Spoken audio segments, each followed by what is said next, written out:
রানীগন্ডায় রয়েছি। ছিটকুল থেকে প্রায় 5-7 কিলোমিটার দূরে। এটা আর্মি এলাকা।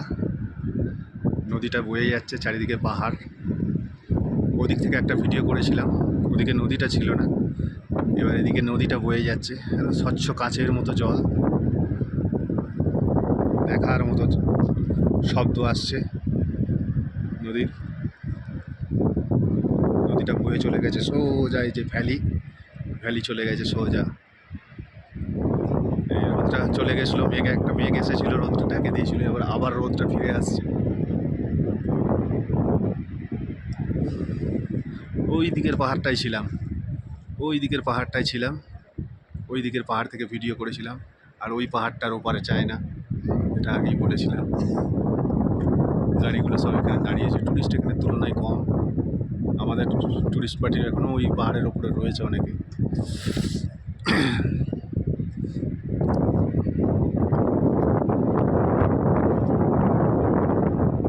এখানে টাওয়ার একদম নেই, টাওয়ার পুরো জিরো। নদীটা দেখা যাচ্ছে,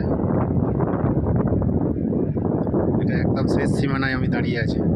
একটু এদিক ওদিক হয়ে গেলে একবারে গড়িয়ে একবারে তলায় ভ্যালিতে।